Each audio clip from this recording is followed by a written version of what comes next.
سادتنا المشاهدين، السلام عليكم ورحمة الله وبركاته. مرحبا بكم متابعين قناة الرياضة الشعبية. هالمرة أجوانا غير من داخل ملعب الشهيد أبو وعد لقرعة بطولة كأس العالم النسخة الثالثة الذي قدمتها المدرسة الكروية اليوم. شيء مختلف ومتواضع من داخل المقر للمدرسة الكروية للاعب الدولي علي حسين رحيمة. أنا وأنتم وكلمة رئيس اللجنة الكابتن عادل أبو مصطفى لكم. جابر أنا يعني كابو لجنة، هذول 16 فريق اللي جاي يشتركون بالساحة شكو واحد، عندهم لاعب محروم من هاي اللحظة مفتوح. من هاي اللحظة أي واحد عنده لاعب محروم قبل شهر، قبل 15 يوم، قبل شهرين، قبل هاي، المهم مفتوح من هسه. هذا أول شرط لي.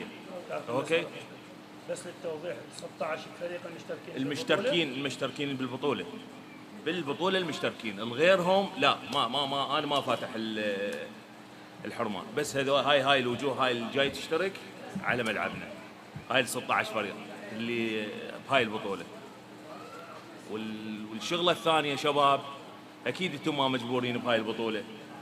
زين، أنا كابو لجنة أريدكم، يعني واحد يقول لي يابا أنا مجبور بيها، ما مجبور. هاي هم للعلم على مود أنا قدامكم، قولوا لي يابا أنا مجبور ما مجبور. هاي يعني إحنا صار لنا شهر يدري أنا وعلى أو ملا وعد، يعني مخابرات وجلسات وشغلات على السحبة، على يا الفريق اللي يشترك، ذول 8 صعدوا وهم احنا اختارين الثمانية الباقين، طلع فريق رجع فريق، شو اسمه، هاي كل احنا هاي انا على تواصل.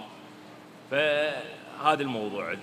الموضوع الثالث على جابر هم يسمعني، كملت يعني السيتات الدريز الشعارات لو بعثن على مود اعلن اني.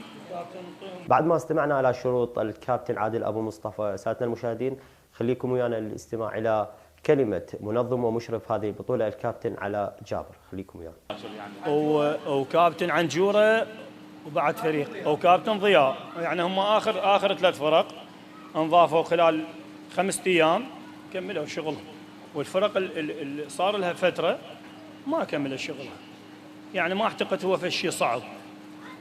إذا نحكي على موضوع المادة فهو ما اعتقد يكلف هواي، واحنا ان شاء الله بالايام الجايه احنا اعلنها قدامكم من رخصه كابتن ابو مصطفى. الشعار اللي بالجانب راح يصير ثابت. شلون شعار الفريق يصير ثابت؟ عندك شعار تلعب. وللتذكير احنا ما جابرين اي فريق بالمشاركه، ما جابرين اي فريق، الباب الملعب مفتوح، عندنا نظام وعندنا سيستم ماشيين عليه يا كابتن احمد.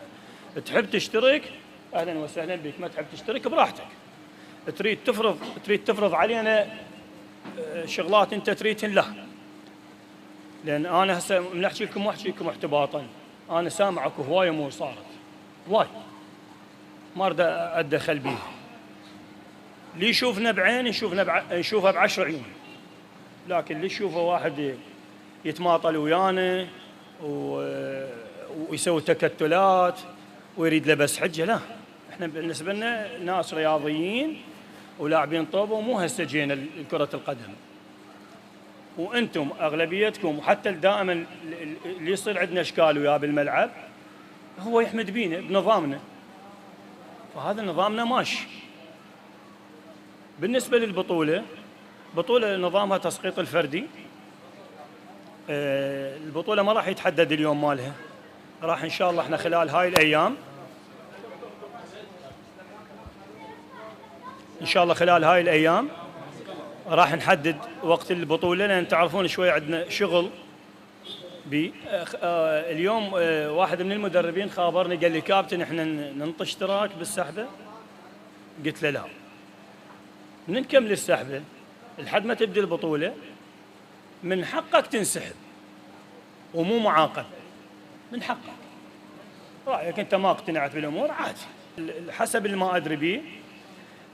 على اساس راح يصير اجتماع مع المدربين على موضوع الاشتراك، وهسه اكد لكم الاشتراك باقي نفس الاشتراك بالملعب، باقي نفس ما يتغير. اشتراك 20,000، تعليق 20,000، 40,000. ما جابرين اي واحد بالمشاركه.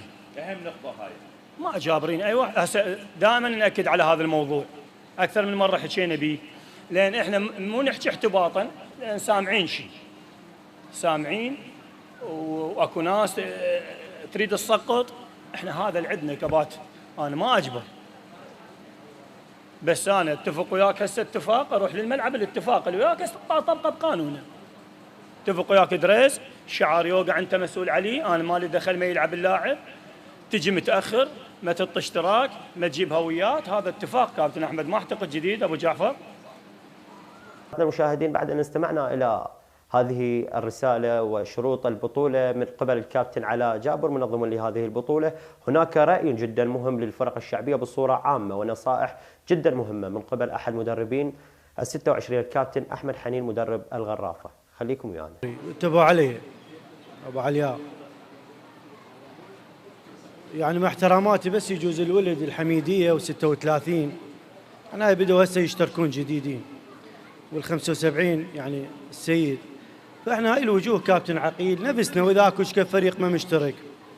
الساحه ساحتنا واحنا اصدقاء كنا، منو هسه مو صديق الاخ وعنده علاقته طيبه؟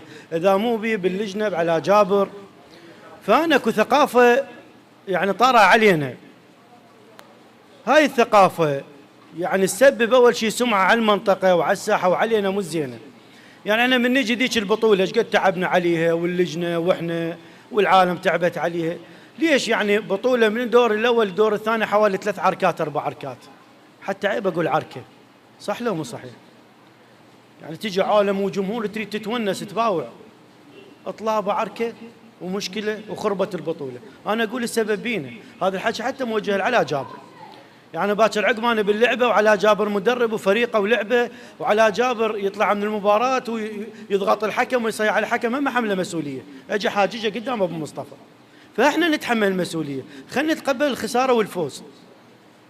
يعني انا اريد اتمنى مثلا او الباحه صارت حاله، فريق مثلا من يخسر خلي الفريق الغالب ياخذ لاعبينه يسلمون على المقابله، يتباركوا لهم المدربين، واحد يسلم على الاخر. يعني مع احتراماتي شباب، ترى لاعبيننا هسه مو مثقفين، يعني مع احترامات مو ثقافه لا دينيه ولا اجتماعيه، لا ثقافه رياضيه ماكو. يعني اللاعب ما يتقبل الخساره، هذا من يوعي اللاعب؟ من يوعي اللاعب شباب غير المدرب؟ يعني انا خلي تكون محاضرتي مو فنيه بس، قبل المباراه يابا هاي بطوله، افضل انا حتى قبل مو بالمباراه، لا قبل مثلا قبل البطوله باسبوع اسوي قعده الفريقي، اوضح لهم ناس قاعد تتعب، احنا نتقبل، خل نركز بالمباراه، الحكم يجينا جاي يخدمنا، احنا ليش نتجاوز على الحكم؟ فاللاعب من المدرب بالمحاضره وبالبيت ويحكي وياه، لاعب يتقبل ويعرف حتى القانون مال، حتى قانون الملعب، حتى اذا لاعب مثلا انا مقعه جايبه من بغداد جديده منين ما جايبه، اجي اقول له يابا ترى هذا قانون الملعب، الجاروب لا يجي مثل لهناك ذب الحكايه على الحكم، او يجي جاروبه مقصوص النذر، هي منين تصير المشكله غير من هاي الجزئيات لو غلطان اني. فيا شباب يعني اتمنى، وهذا رجاء اخوي، احنا المدربين ثق بالله احنا ننجح البطوله واحنا نخربها. هذا الكلام للكل، يعني على جابر وحتى لاهل البطوله. الناس مثل من يجون ويتعبون وبطوله نموذجيه، اجانا اتعارك وخرب اللعبه وخرب البطوله. ذيك البطوله من خربت منو ما ضاج؟ انت مو اعتزلت الفرق الطوبه كابتن دعده؟ منو بيكم ما ضاج كراب؟ منو ما ضاج وانهضم؟ صح لو مو صحيح؟ وحتى صار خبر مثل لجنه الشعب لجنه كذا، والله باعوا المدينه باعوا بطوله ما بيهم خير، يوميه عركه وفلشوها، هاي تنحسب علينا. فانا اكد على المدرب، اكد رجاء اثقف اللاعب مالتي، اقول له هاي البطوله، هاي قرارات الحكام، هاي قرارات الملعب، واهدي يا هاي ثقافه، الحكم يغلط، الحكم ما معصوم، انا لا منطيه فلوس ولا جايبه مثل ما يقول يعني متفضل، هو متفضل علي، الحكم ما معصوم يغلط، وهاي بدوريات العالم كلكم رياضيين. فانا من اثقف اللاعب مالتي وهيئه نفسيا، وداحتك الفوز والخساره تجي، واكون صريح وياكم. يعني هاي ساعه كاس العالم بعد، احنا كابتن كم كاس العالم سوي انت؟ هاي ثانيه لو ثالثه؟ صح لو مو صحيح؟ هي فرق شعبيه، منا لمن المدرب يبطل ما يبطل، لمن يكبر. فاحنا هاي الوجوه كنا اصدقاء، حرامات والله، وانا اعتذر خاف. سادتنا المشاهدين، بعد ان استمعنا الى جميع الرسائل والنصائح المهمه من قبل المنظمين رئيس اللجنة والكابتن أحمد حنين، خليكم ويانا للدخول إلى أجواء القرعة وسحبة هذه البطولة المتمثلة بالكابتن علاء جابر والكابتن عادل أبو مصطفى. خليكم ويانا.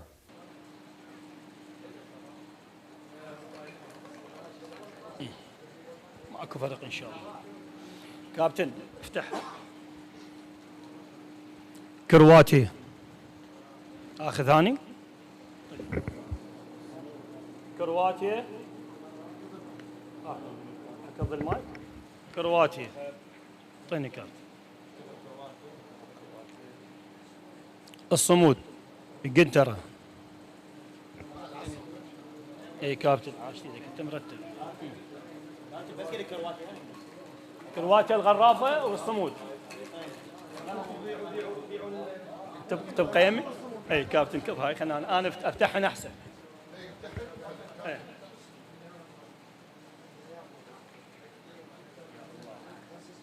النجاح الاهلي. النجاح الاهلي. منتخب سويسرا.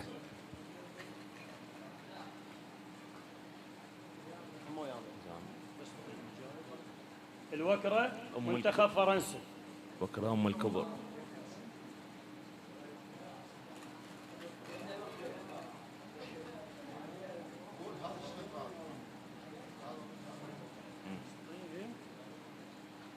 النوارس 26. منتخب بولندا. بولندا. ضدمن. ليش ما يقول يواجه؟ الشهيد باسم. منتخب البرتغال 65.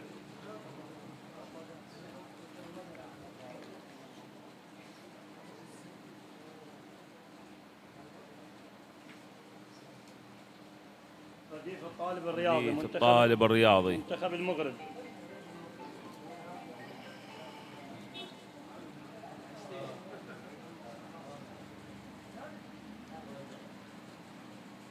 المحبة 36. الولايات المتحدة الأمريكية.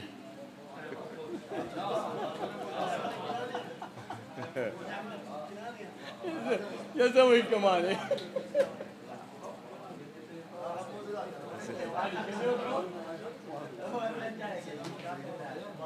المدرسة الكروية. المدرسة الكروية.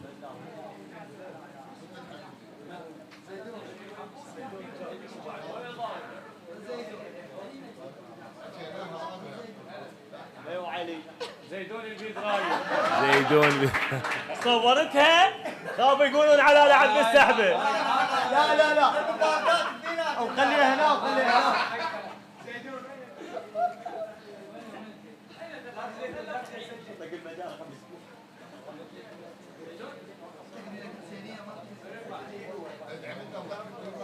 زعيم 26. منتخب اسباني.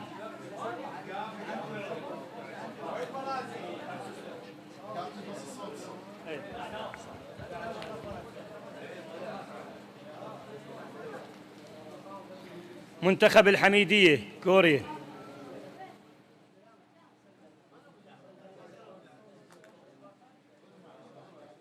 هم الجول لعبوا. قالب الرياض. منتخب استراليا.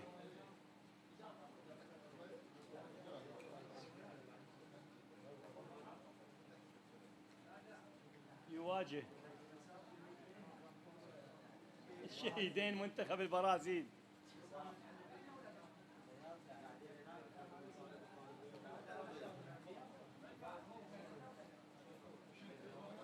الصقور 21 منتخب الأرجنتين.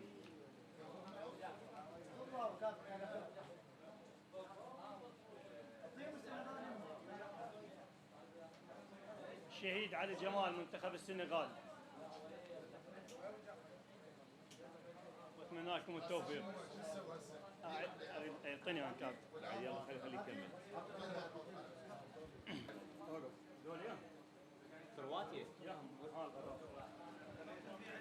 كباتن منتخب كرواتيا الغرافة مواجهة القنترة الصمود كابتن علي.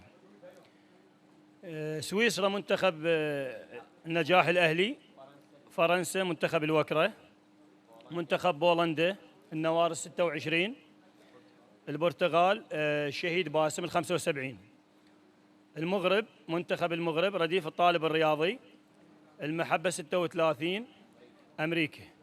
هولندا المدرسة الكروية. اليابان زيدون الفيدرالي. إسبانيا الزعيم 26.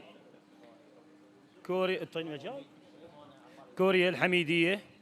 استراليا الطالب الرياضي كابتن أحمد خضير. شهيدين منتخب البرازيل. لا أزرق كابتن أزرق والله. صقور 21 منتخب الأرجنتين. السنغال الشهيد علي جمال. أتمنى لكم التوفيق كباتن.